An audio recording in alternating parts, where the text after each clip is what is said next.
Muito boa tarde. Nós continuamos a entrevista especial comemorativa da edição de número 450 do Trilhas da Democracia com o professor Michel Lévy, dialogando hoje sobre a proposta de revolução ecossocialista. Como no programa de ontem, eu conto com a presença, como co-entrevistadores do Michel Lévy, de dois professores do Departamento de Sociologia da Unicamp, professor Marcelo Ridente, professor Fábio Querido. Michel, seja mais uma vez muito bem-vindo ao Trilhas da Democracia para discutir hoje a proposta que vem te movendo nos últimos anos, né, que é a proposta ecossocialista. Seja muito bem-vindo de novo, Michel. Obrigado, muito obrigado. Mais uma vez, obrigado, Marcelo, pela disponibilidade de estar participando. Obrigado, Fábio, também pela disponibilidade. Sublinho mais uma vez que esse programa tem o apoio da editora Boitempo. Faço questão aqui de exibir a capa de 4 livros, 2 do Michel, um do Marcelo e um do Fábio, que já foram exibidos no programa de hoje, mas eu faço a questão de exibir de novo. Walter Benjamin, Aviso de Incêndio, do Michel Lévy,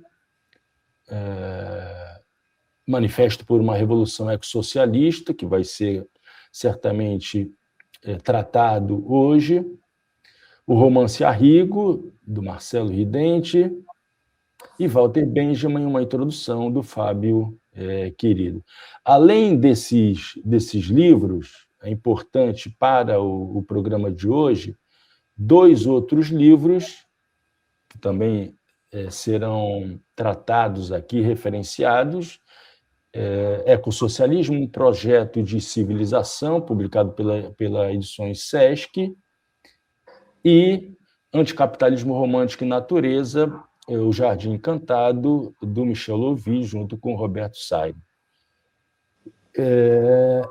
Dito isso, Michel, ontem eu lhe fiz uma pergunta sobre sujeitos sociais e políticos que fez você entrar na discussão de hoje, né? Que vai ser o centro da discussão de hoje. Hoje eu gostaria de fazer um movimento inverso, com o propósito de estabelecer uma relação de continuidade entre o programa de hoje e o programa de ontem e o programa de hoje. No Manifesto por uma Revolução Ecossocialista, que é um documento aprovado no 18º Congresso da Quarta Internacional, de fevereiro de 2025, tanto no prefácio quanto na introdução, é afirmado, abro aspas, que o ecossocialismo não é apenas um capítulo do programa dos marxistas revolucionários, mas o seu fio condutor, fecho aspas. Na introdução, volta-se a falar, apontar na mesma direção, abro aspas, a relação com o nosso planeta, a superação da ruptura metabólica, que é uma ideia de Marx, entre as sociedades humanas e seu ambiente de vida e o respeito pelo equilíbrio ecológico do planeta não são apenas capítulos em nosso programa, mas sim o seu fio condutor.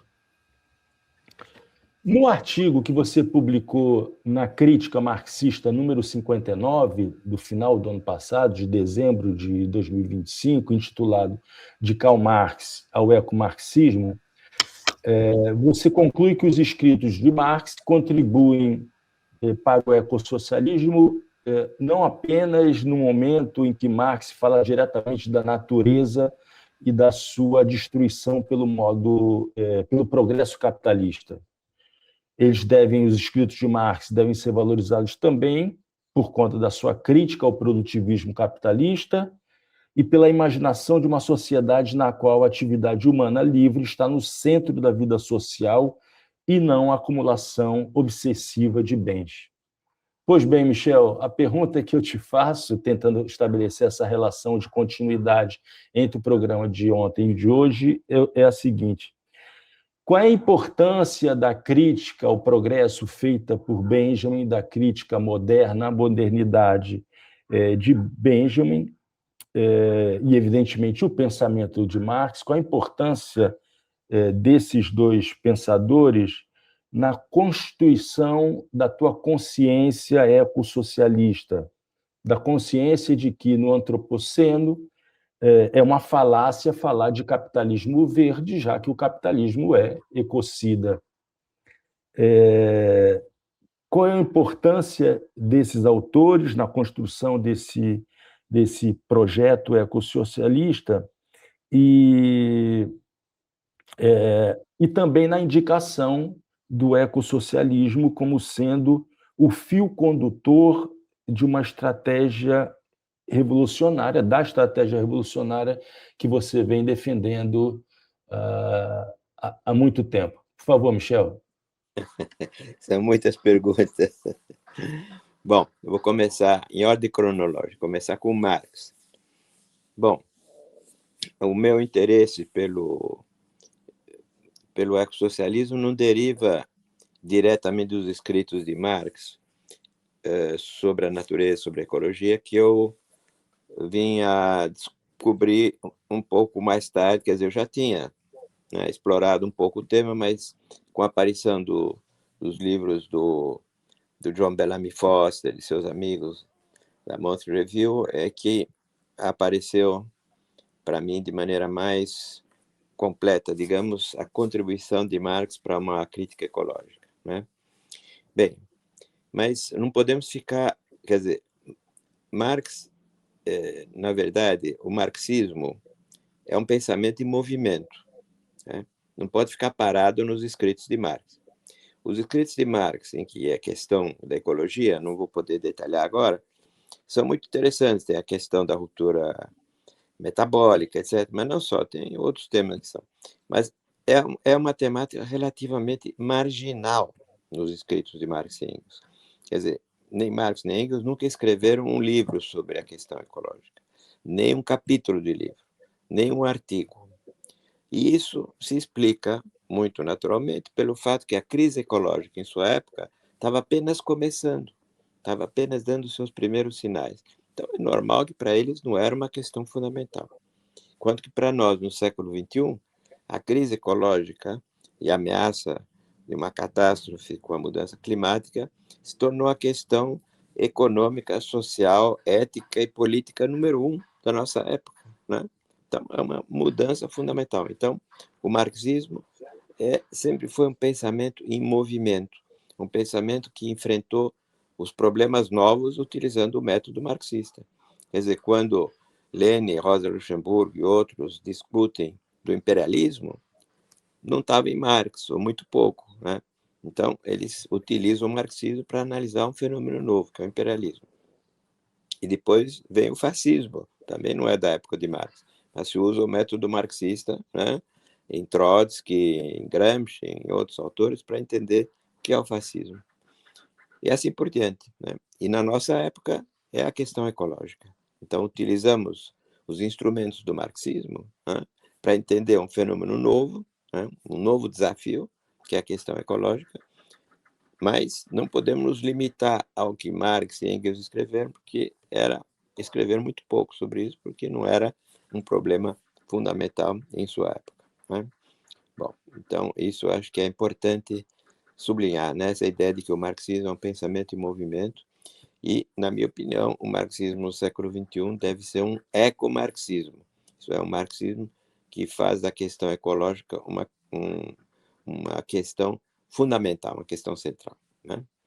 Bom, Walter Benjamin também, quer dizer, encontramos em Walter Benjamin algumas intuições fortes, interessantes, né? Bom, primeiro essa visão crítica do progresso, né? Isso é muito importante para tomar, digamos, uma certa distância em relação ao discurso progressista, né, clássico da esquerda, né, do desenvolvimento das forças produtivas, de produzir mais mercadorias do que os Estados Unidos, etc, etc. Bom, então, a crítica do progresso de Benjamin ajuda a gente a se dissociar disso, né? Mas também encontramos em Benjamin algumas intuições ecológicas fortes, não é? Tem um texto de 1930 dele, né, que eu menciono no meu livro sobre a Revolução como freio de urgência, né, em que o Benjamin diz, ele se preocupa, ele contrasta a atitude em relação à natureza das culturas pré-modernas, né, ele não entra em detalhe, mas culturas pré-capitalistas, pré-modernas, que mostravam um verdadeiro respeito pela Mãe Terra, né, mas ele se preocupa com o perigo de que algum dia a sociedade, sob o peso do capitalismo, esteja desnaturada a ponto de só receber os dons da natureza pelo roubo, né? A lógica do capitalista é essa, do roubo, da pilhagem, né? Seu solo empobrecerá e a terra trará más colheitas, né? Ele prevê que esse dia pode chegar, né?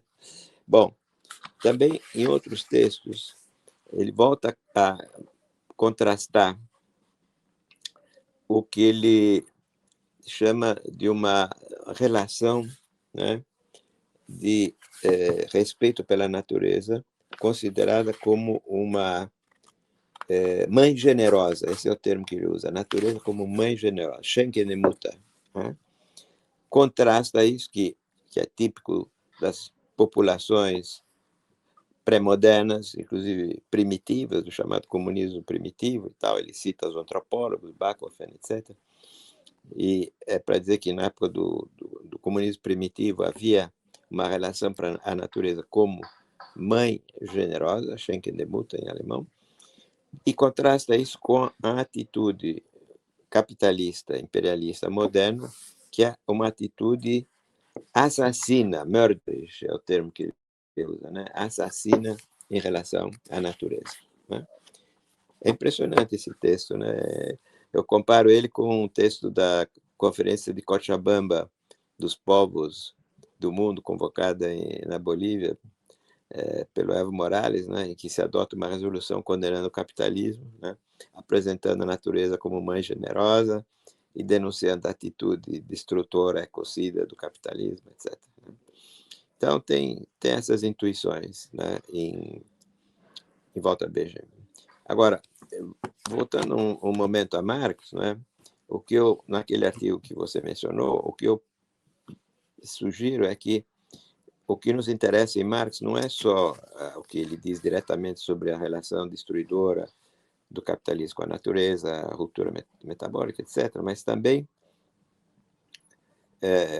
comentários mais generais sobre a natureza do capitalismo, né, e do socialismo. Por exemplo, tudo que ele escreve sobre a tendência inerente ao capitalismo a uma expansão ilimitada, né? É uma tendência à acumulação ilimitada, né, de bens, de lucros, de capital, de tudo, né? Quer dizer, o capitalismo não pode existir sem esse crescimento ilimitado, né, sem essa acumulação ilimitada, sem o que ele chama a produção pela produção. Exatamente o que nós chamamos hoje em dia de produtivismo capitalista. Marx já vê isso, ele chama isso a produção pela produção, né? E então isso eu acho bem interessante, né? Isso é quer dizer, Marx ele não está falando de ecologia, ele só está analisando a natureza do capitalismo. Mas com isso ele já está prevendo que o capitalismo verde não existe, porque o capitalismo não pode existir sem essa permanente extensão, essa acumulação sem limites, esse crescimento sem limites, esse produtivismo, produção pela produção, consumo pelo consumo. Quer dizer, é a lógica do sistema. Quer dizer, o capitalismo não pode existir sem isso, né? Então, ele já havia previsto isso, eu acho importante. E outra coisa que eu menciono, não é que essa ideia sobre o que é o socialismo, né? Então, tem o famoso texto de Marx no Capital, volume 3, em que ele diz que o reino da liberdade começa com a redução da jornada de trabalho, né? Isso é uma ideia interessante, né? Quer dizer, o socialismo tem como objetivo não produzir mais e mais bens, mas graças a uma maior produtividade, reduzir a jornada de trabalho. Para quê? Para que as pessoas, os trabalhadores, todo mundo tenha tempo livre. Né? Tempo livre. Para fazer o quê? Isso ele descreve em outros textos, né? Por exemplo, manuscritos de 1844. Tempo livre para fazer o que você quiser, não é?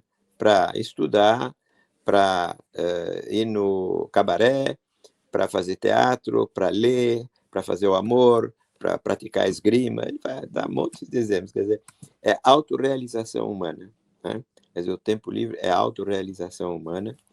E o comunismo, né, o objetivo dele é esse, né? É conseguir, né, substituir o ser, que é a autorrealização humana, em vez do ter, né, que é a acumulação de mercadorias, de bens, de produtos, etc., etc., né, que é o que caracteriza o consumismo obsessivo do capitalismo. Né? Então, acho que essas indicações de Marx, embora ele não se refere à ecologia, são muito importantes para a crítica ecológica do capitalismo e para a concepção ecológica do socialismo. Né? Essa é a ideia de uma sociedade do ser e não do ter. Bem, então, isso são algumas das coisas que devemos a Marx, e Walter Benjamin também nos dá alguns apontamentos que são interessantes. Né? Mas eu acho que, em última análise, o que determina, digamos, a reflexão sobre o ecossocialismo é a realidade, né? Quer dizer, a realidade em que estamos, né? A realidade de uma crise que se agrava dia a dia, né? E que só o marxismo nos dá os instrumentos para entender. Né?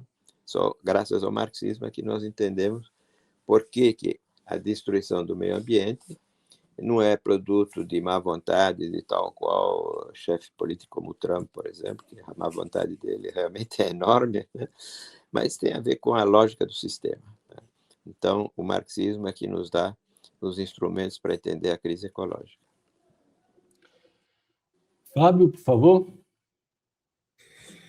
Bom, boa tarde, um prazer estar aqui por essa segunda parte, né? Segunda momento da entrevista, né? Dois temas conectados, e como a gente falou de novo aqui do Walter Benjamin, né? Como o Michel sabe melhor do que ninguém, o Benjamin era apaixonado pelo surrealismo, né? E os surrealistas também têm alguns insights, né? E você mostra, Michel, de um certo encantamento com a natureza, uma outra relação com a natureza, né? O quadro do Max Ernst, né? Do Jardim Devorador de avião. O Breton faz algumas menções no Amor Louco, e o artigo do Benjamin Perret, não é? A natureza devora o progresso e o ultrapassa, que vocês, do movimento surrealista internacional, tomaram como mote para o manifesto que vocês publicaram em meio à COP30, né? no ano passado. Né? Então, é interessante esse encantamento dos surrealistas, que é do Benjamin também, de alguma medida também seu, como benjaminiano e surrealista, né? Esse encantamento com a natureza, que também tem a ver também com a luta anticolonial dos surrealistas, né? Por exemplo, contra a guerra do Rif no Marrocos, e assim por diante. Então, eu queria que você falasse um pouco mais sobre isso, sobre essa digamos, esse impulso ecológico, digamos assim, dessa outra relação com a natureza, que a gente pode observar nos surrealistas, o quanto isso é importante para pensar uma perspectiva ecossocialista contemporânea. Sim. Não, realmente é interessante ver a que ponto os surrealistas tinham uma relação, digamos, profunda com a natureza, uma fascinação pela natureza. Isso nos escritos de André Breton está muito evidente, né? Em particular num que se chama Arcano 17, né? Essa fascinação pela natureza e, ao mesmo tempo, se situar no campo da natureza contra as máquinas, né, da civilização. Né? Bom, e nesse manifesto que eu escrevi, que meus amigos surrealistas de vários países do mundo apoiaram, depois ficou um manifesto internacional, eu menciono esses dois elementos de que você falou, não é? É um quadro do Max Ernst, que tem várias versões, né? Que se chama Jardim Engole Avião, né? Jardin Gobe Avião, em que você vê uma espécie de jardim que tem uns pedaços de avião e tem uma planta enorme devorando os pedaços do avião, né? Então, é uma espécie de batalha, né, entre a natureza e a máquina, né, em que a natureza tá ganhando, né? Esse é o desejo do Max Ernst, né? Bom, esse quadro realmente é impressionante. É todo um manifesto, né? É um manifesto artístico, filosófico, político, ecológico, tudo que se quiser, né? Jardin Gobe Avião. Bom, e depois tem o texto do Benjamin Perret, também é muito impressionante. Chama Natureza devora o progresso e o supera, né?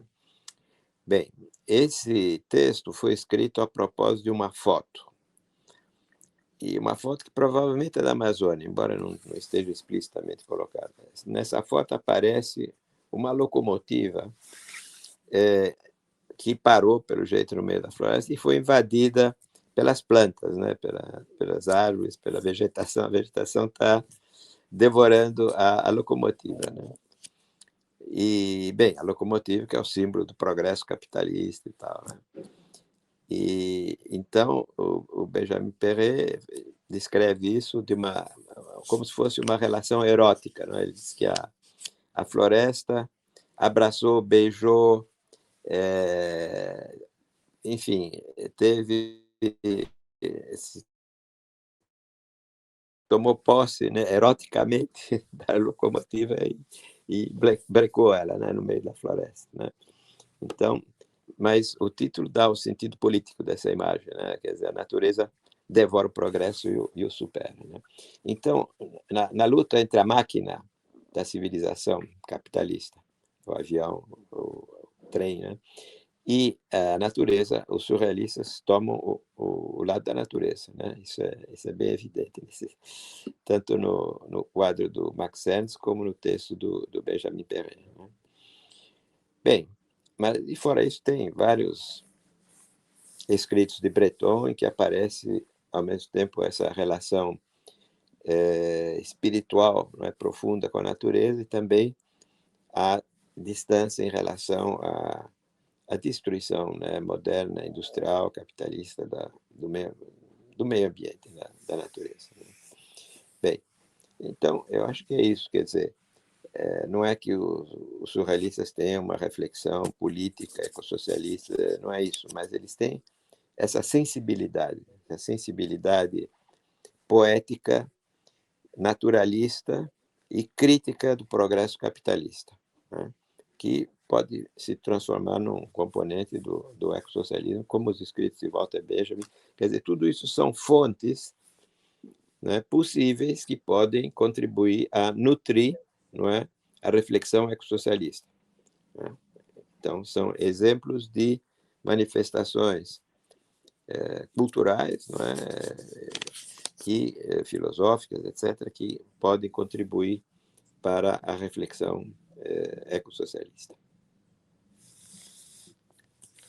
Marcelo, por favor. Bom, é um prazer estar de novo aqui conversando com o Michel, com o Fábio, com o Marco, aqui no programa Trilhas da Democracia. Eu preparei alguma coisa nessa linha, digamos assim, mais teórica, mas eu queria já incendiar um pouco o debate para um lado político, que é o seguinte: um tema muito importante no mundo todo hoje, particularmente no Brasil, são as chamadas terras raras. Então, até no momento se comenta muito da ambição do Trump, dos Estados Unidos, pelas terras raras do Brasil, que seriam a segunda reserva mundial depois da China. Então, os setores nacionalistas já falam em criar uma terra-brás para usufruir desses minerais em proveito do próprio Brasil, etc.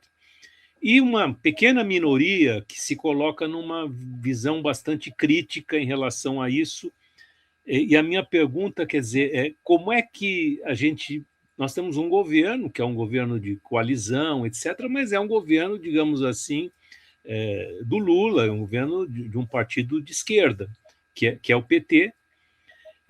E imagino, eu me coloco na pele dos governantes, quer dizer, como gerir essa questão, por exemplo, das terras raras?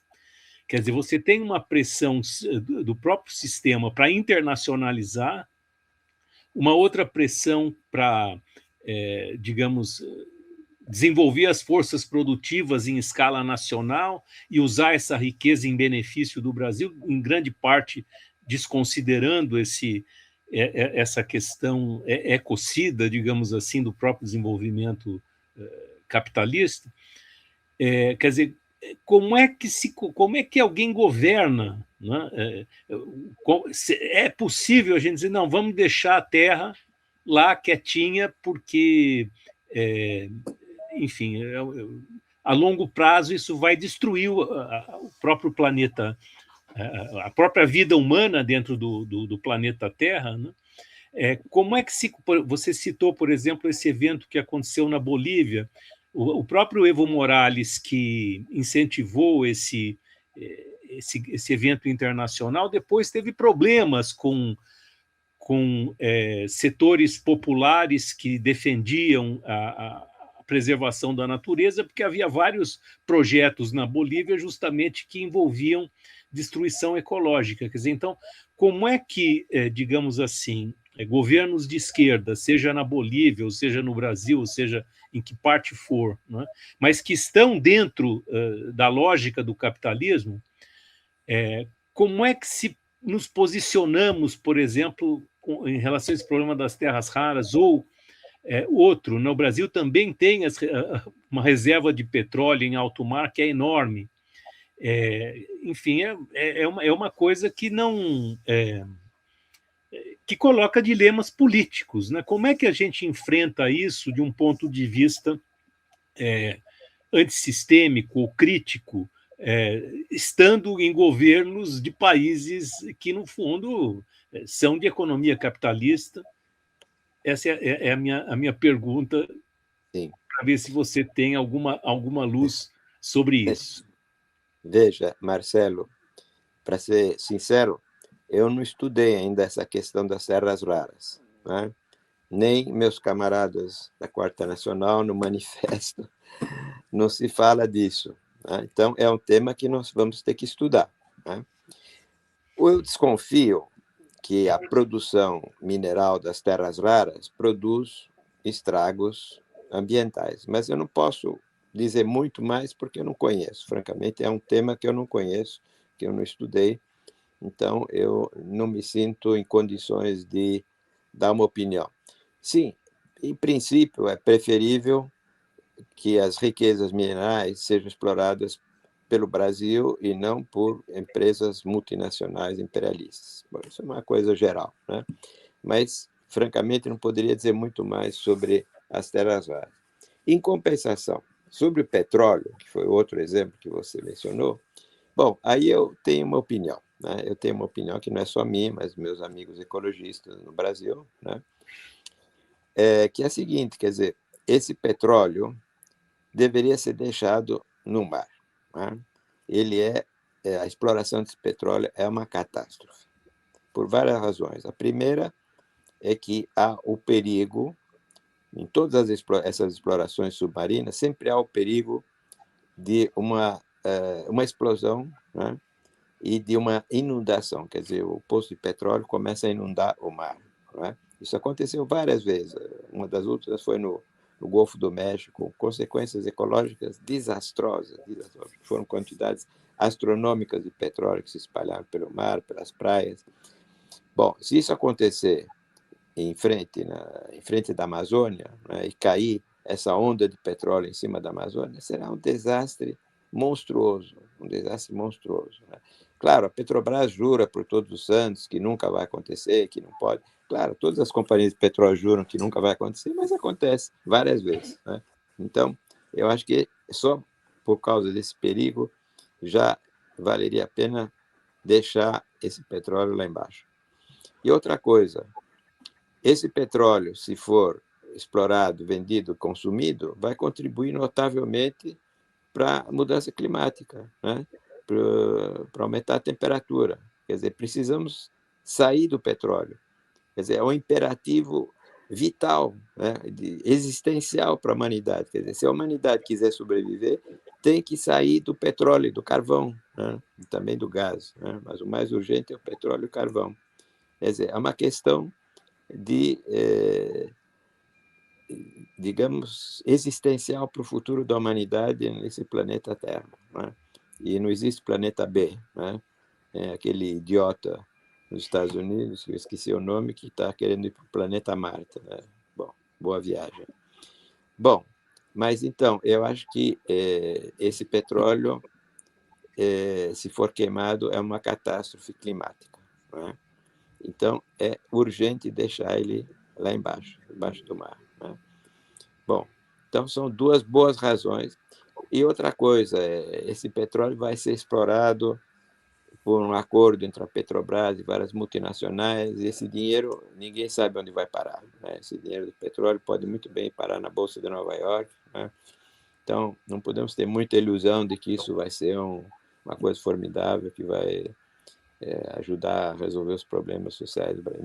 Não acredito nisso, né? O petróleo está sendo leiloado, né, para várias multinacionais, etc., e pronto, quer dizer, isso vai sobrar pouca coisa para o Brasil.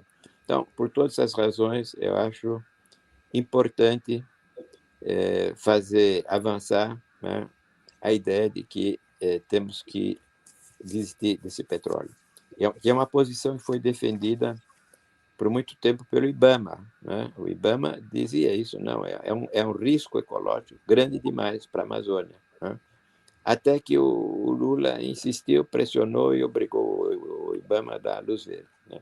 Também a Marina Silva, durante anos, ela dizia, não vamos mexer nesse petróleo, não vamos mexer nesse petróleo. Então, agora, o Lula é um político do século passado, que é normal, educado na ideia de que o petróleo é nosso e precisamos desenvolver as nossas riquezas, etc. Então, dificilmente ele consegue, digamos, perceber que estamos entrando numa nova época em que o problema não é mais esse, né? O problema não é mais explorar o petróleo nosso, mas sair do petróleo, né?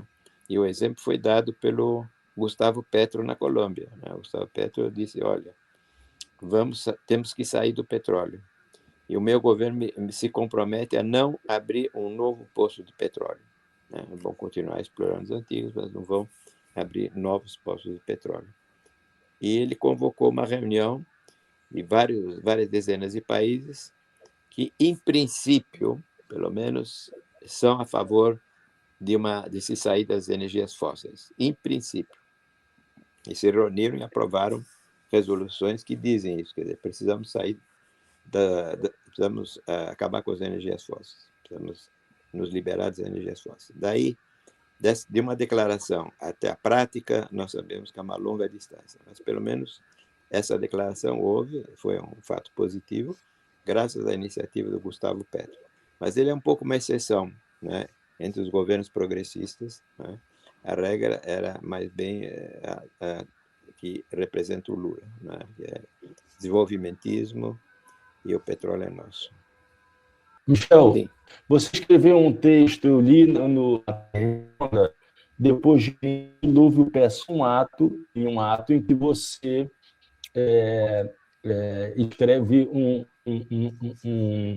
um diálogo entre os bilionários e o primeiro trilionário do mundo, que é esse sujeito que você esqueceu o nome, que é o Elon Musk. Recomendo a todos a leitura, é só botar Michel Levy, a Terra Redonda depois de o dilúvio, e que se ignora completamente o tema das mudanças climáticas, né? Inclusive, quando você faz referência ao Musk, ele vem com essa opção. Não, se a Terra ficar inviável, eu vou para Marte, né? Acaba de acontecer a reunião do G7 e o tema das mudanças climáticas foi completamente ignorado. E lê-se, para além da discussão do combate a políticas protecionistas, tudo isso em função da presença de Donald Trump na reunião. Eu queria que tu avaliasse o posicionamento dos bilionários e do trilionário. Outro tema que também não foi discutido, foi completamente ignorado, foi, evidentemente, a taxação das grandes fortunas. Eu queria que, por um lado, você avaliasse o comportamento ecocida também das elites do mundo, das classes dirigentes e desses bilionários do mundo. Por outro lado, eu queria recuperar alguma coisa que você disse há pouco, depois da pergunta do Marcelo. Né? As esquerdas da América Latina, da América do Sul, durante esses primeiros 25 anos do século XXI, apesar da defesa do bem viver, estou pensando aqui nos países andinos, né? A defesa da Pachamama, Mãe Terra, apesar disso, colocaram em prática políticas econômicas extrativistas, né? De exportação de commodities. E isso com o propósito de, com recursos provenientes da exportação das commodities, né? Com os recursos provenientes do extrativismo, implementar políticas compensatórias voltadas para os mais pobres. Eu queria também que você avaliasse essa opção feita pelas lideranças políticas de esquerda, centro-esquerda, em praticamente todos os países que foram governados pelas esquerdas na América do Sul. Por favor, Michel. Sim. Bem, são duas perguntas diferentes. Quer dizer, uma, comportamento dos multibilionários, né? Elon Musk é o exemplo mais evidente, mas obviamente não é o só, que estão todos numa corrida ecocida para ver quem é o mais destruidor da natureza, quem é mais explorador de petróleo e de carvão, enfim. E com o apoio, naturalmente, do governo Trump, que é a expressão desse grande capital, que eu chamo de oligarquia fóssil. Né? A oligarquia fóssil é que todos os interesses associados direto ou indiretamente com petróleo, carvão, gás e tudo que vem em torno disso, indústria automóvel, aviões, etc, etc, etc. E eles estão no comando, quer dizer, eles governam os Estados Unidos e vários outros países, né? Então, a política deles é pisar no acelerador, né? Ou, para retomar a imagem do trem, né? É pôr carvão na locomotiva para acelerar, né? Mais carvão no aquecedor da locomotiva para acelerar, para que ela vá mais depressa em direção a esse abismo que é a catástrofe climática. Então, esse é o inimigo número 1 que nós temos que enfrentar, né? Essa oligarquia fóssil imperialista, né? Que hoje em dia está à cabeça dos principais países capitalistas do mundo. E os governos europeus, né? Supostamente partidários do capitalismo verde, não estão fazendo mais nada, né? Estão dando atrás também, estão desmantelando as poucas iniciativas ecológicas que tinham tomado. Então, o panorama é muito inquietante.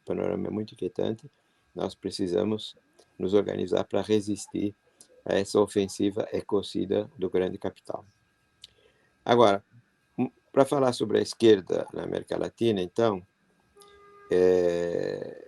claro, eu faria uma distinção, né, entre o extrativismo em geral, extração de minerais, etc., que muitas vezes tem prejuízos ecológicos grandes, mas, bom, enfim, se coloca a discussão, quer dizer, o que é mais importante, é os recursos para o país, ou os desgastes ecológicos, etc. Mas o mais grave, para mim, é a exploração das energias fósseis, do petróleo, do carvão e do gás. Aí sim, realmente, isso está contribuindo para a catástrofe ecológica diretamente, né? Para o conjunto da humanidade.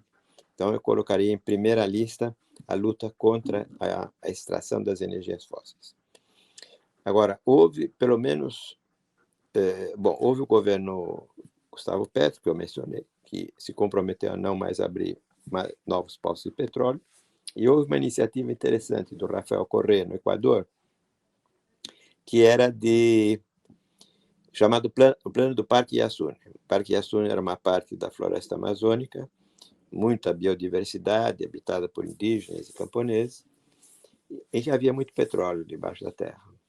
Então, os ecologistas, os indígenas e outros movimentos camponeses fizeram uma proposta, é o Plano Parque Yasuni, que era o seguinte: exigir dos países ricos do norte que eles indenizem o Equador pela metade do valor desse petróleo, em troca do que o Equador deixaria esse petróleo debaixo da terra e, com isso, contribuiria para não aumentar o CO2 na atmosfera e não incrementar a mudança climática, né? Essa era a ideia, uma ideia muito razoável, muito racional.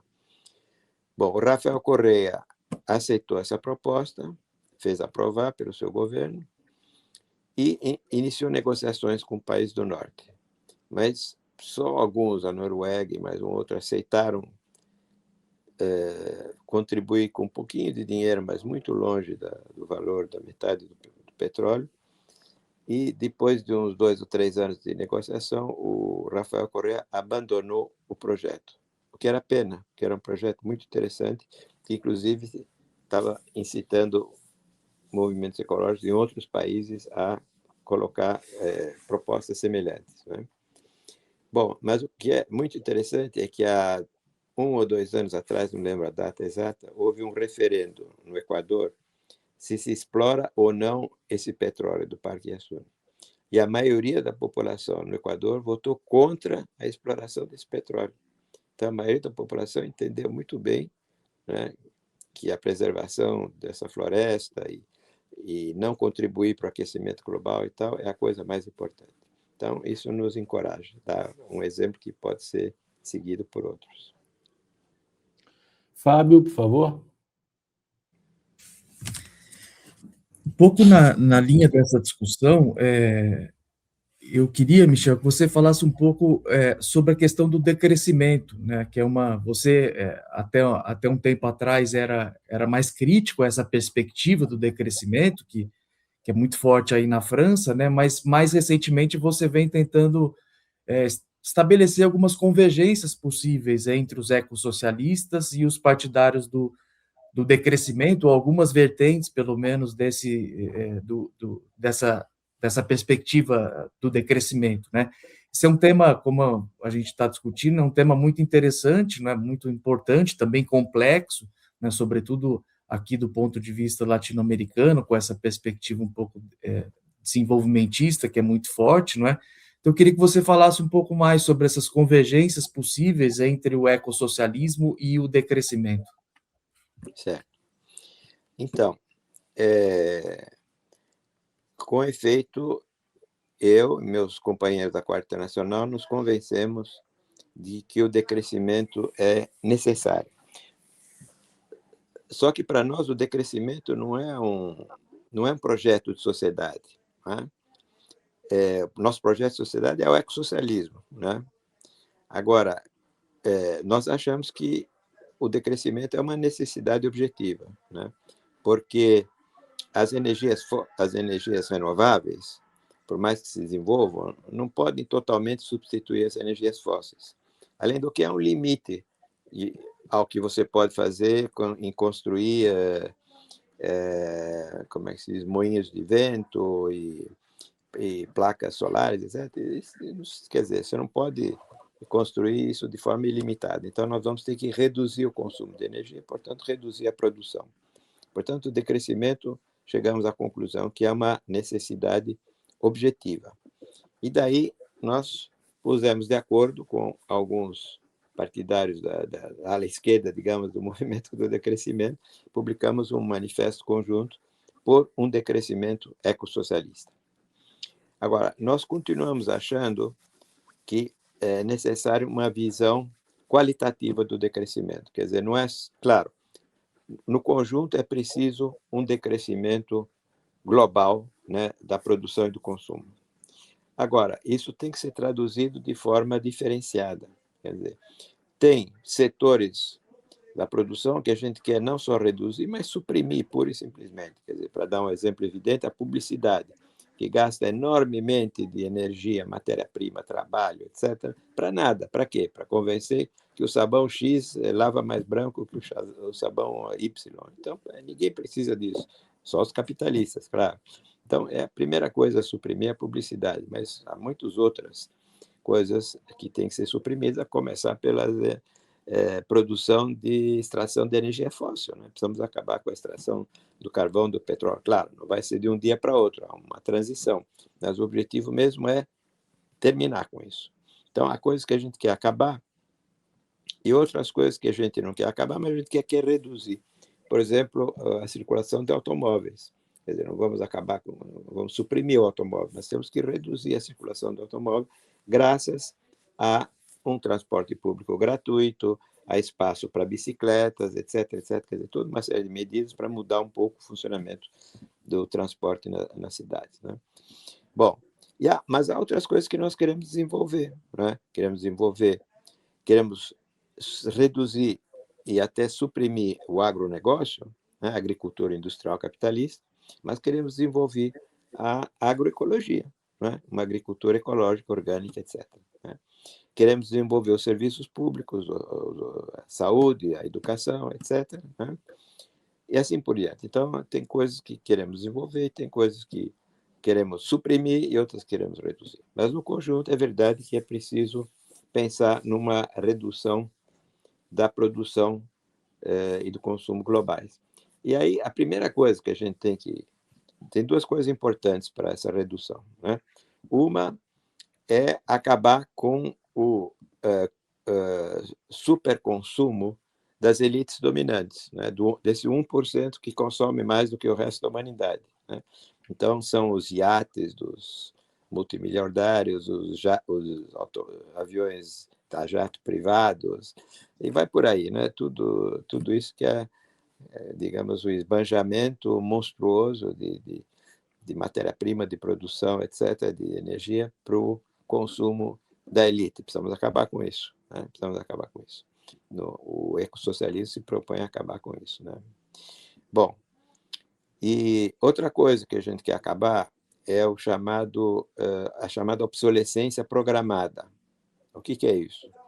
Eu sempre dou o exemplo da geladeira da minha avó, que durou 30 anos. Do ponto de vista do capitalista, é um péssimo negócio. Quer dizer, se você só compra uma geladeira a cada 30 anos, é um péssimo negócio. Então, eles produzem geladeira que quebra depois de 10 anos, ou mesmo menos. Né? Isso é parte da lógica capitalista. Então, só que do ponto de vista social e ecológico é um desastre. Né? Se consome muito mais matéria-prima, energia, etc., etc., né? do que seria necessário. Né? Então, se você produz objetos que são duráveis e reparáveis, porque hoje em dia também não se repara mais, né? Se joga no lixo. Se você produz objetos duráveis e reparáveis, você vai produzir muito menos. Vai produzir muito menos. Então, isso são alguns dos mecanismos do decrescimento. Agora, é claro que o decrescimento não é o mesmo nos países do norte e nos países do sul. Né? Não é o mesmo na Inglaterra, digamos, ou na França, e no Brasil. Mas o decrescimento se aplica também no Brasil. Por exemplo, né? Precisamos de um outro modelo de desenvolvimento no Brasil, um modelo que privilegia as necessidades sociais da grande maioria da população. Então, vamos produzir menos automóveis, que são de uso de uma minoria da população brasileira, menos aviões, que são tomados por uma minoria da população brasileira, etc., etc. Vamos promover transporte público, etc., e vamos substituir o agronegócio capitalista que produz commodities para o mercado mundial por uma agricultura orgânica que produz o que consome o povo brasileiro. Para começar, arroz e feijão, né? A base da nutrição do povo brasileiro, etc., etc. Então, precisamos de um outro modelo de desenvolvimento, no qual, evidentemente, a educação e a saúde são muito importantes, né? E é isso, quer dizer, o decrescimento se aplica também, né, em acabar com digamos, o consumo monstruoso, né, das elites multimilionárias nos países do Sul, no Brasil também, enfim, em tantos outros países. Essa elite também privilegiada também consome terrivelmente. Então, também se aplica aos países do Sul, isso, acabar com o consumo das elites e acabar com a obsolescência planificada. Marcelo, por favor, a última pergunta. Todas essas questões que você está apontando, Michel, são fundamentais, mas aí elas envolvem aí que eu acho que é o pulo do gato difícil, né? Que é a construção de uma contra-hegemonia, porque as pessoas são acostumadas, elas têm introjetadas essa lógica da sociedade de consumo. Então, como é que a gente construiria aí uma possibilidade? Porque são as vivências das pessoas. As pessoas querem ir ao shopping center, querem tomar Coca-Cola, enfim, querem usufruir dessa sociedade, inclusive os celulares agora, né, do consumo de obsolescência. Como é que a gente construiria isso? Até você citou a propaganda, né? Acabar com a publicidade. A gente tem hoje a publicidade, inclusive na política, né? Inclusive digamos assim, nas redes sociais aí privadas com mentiras, etc., que tem conquistado corações e mentes para digamos assim, uma lógica completamente perversa da existência humana. E esse que eu acho que é o drama, né? Como é que tudo que você está falando é imensamente racional, mas como é que a gente pode conquistar as pessoas para isso? Bem, olha, se eu tivesse uma solução fácil para essa pergunta, isso se saberia, né? Não, é complexo, é um problema difícil, né? Mas, bom, por exemplo, nesse nosso pequeno manifesto para uma revolução ecossocialista, a gente retoma uma velha ideia do nosso movimento, da Quarta Internacional, que já vem de Leon Trotsky, que é a ideia de um programa de transição. Isto é, você coloca para a população propostas concretas que não são já uma revolução ecossocialista, mas tem uma dinâmica anticapitalista, né? Mas que são compreensíveis para a maioria da população. Vou dar um exemplo, né? 2 exemplos. Um é a luta por uma alimentação saudável, né? Não é revolução, não é comunismo.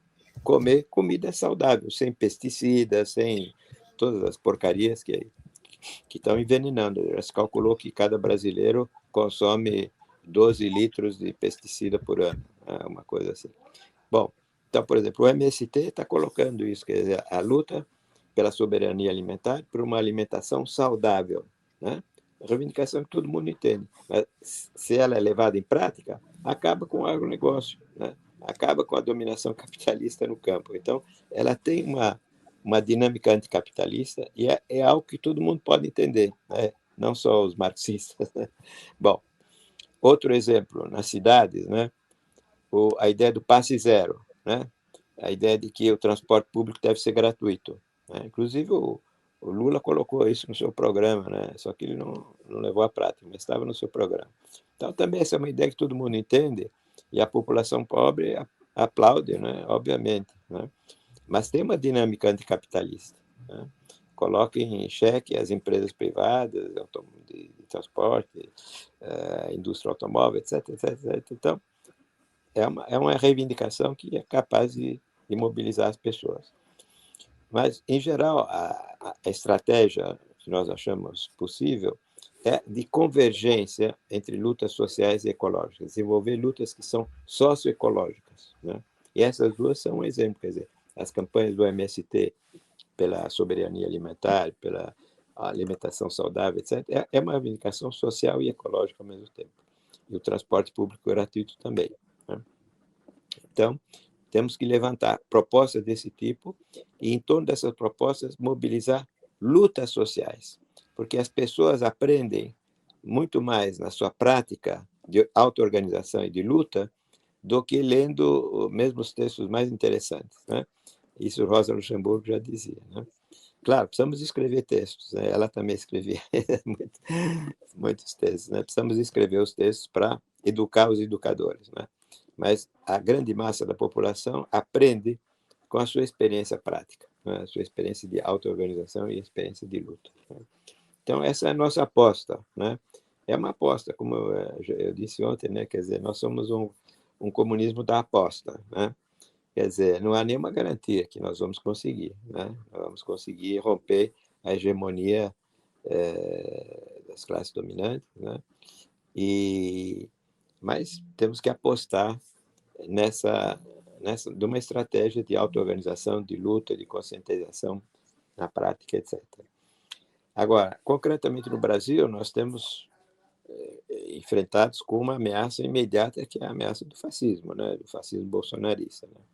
Então, é óbvio que nós temos toda a esquerda no Brasil, tem que se unir, né, para colocar uma barreira, né, a essa ameaça fascista, e a pessoa que encarna essa barreira é, obviamente, o presidente Lula, né? Então, estamos todos unidos, né, desde a esquerda mais radical até a mais moderada, em apoio a Lula nas próximas eleições. Agora, é que é importante existir também uma esquerda mais radical, uma esquerda anticapitalista. Uma esquerda, por exemplo, no Brasil, temos o Partido Socialismo e a Liberdade, né? Entre outros. Então, isso é importante, quer dizer, de colocar a perspectiva de que só vão se resolver os problemas do Brasil, do povo brasileiro, né? Acabando com o capitalismo. É muito importante colocar esse horizonte, mesmo que nós sabemos que não vai ser algo imediato, né? Não vai se colocar imediatamente como tarefa imediata, né? Mas, quer dizer, o ecossocialismo não é uma coisa que a gente vai esperar para acontecer em algum momento do futuro. Não podemos esperar, né? Temos que começar desde já a luta pelo ecossocialismo. E a luta pelo ecossocialismo começa com essas coisas modestas, né? Bom, segurança alimentar, né? Alimentação saudável, transporte público gratuito, né? Referêndum para ver se não vamos deixar o petróleo debaixo da terra ou debaixo do mar, etc, etc, né? Bom, quer dizer, temos que começar com essas batalhas concretas, né? Modestas, mas que vão apontando num certo caminho, né? Se a gente não começar a luta já, agora, por essas reivindicações que tenham uma dinâmica anticapitalista, nós nunca vamos chegar ao ecossocialismo, não vai cair do céu. É isso. Michel, eu não tenho dúvidas em relação ao que eu vou afirmar agora. Essa entrevista de hoje, de ontem, vamos chamar de essas 2 horas de entrevista, dentro das 450 entrevistas que foram feitas no programa, se situa no top 5. Essa entrevista foi uma das 5 melhores e que mais deixou esse apresentador aqui feliz. Eu gostaria muitíssimo de te agradecer a disponibilidade, a acolhida desde a primeira mensagem, te convidando a esse diálogo. Gostaria muito de agradecer ao Marcelo e ao Fábio, que também toparam esse pequeno projeto dessa entrevista, e eu espero que quando nós chegarmos, ainda nesse ano, no final do ano, a edição de número 500, né, nós tenhamos conseguido impor uma derrota à extrema-direita nas eleições de outubro, e com isso, eu vou repetir alguma coisa que você disse agora nessa última fala, e com isso apertar o freio de emergência do trem da história rumo à catástrofe fascista. Muitíssimo obrigado, Michel. Grande abraço, Fábio, Marcelo. O Trilhas fica por aqui nessa edição de número 450 e retorna na próxima semana, sempre em defesa da democracia, de uma democracia racial, de uma democracia radical que, para nós, significa, sem eufemismos, o socialismo. Grande abraço e até a próxima semana.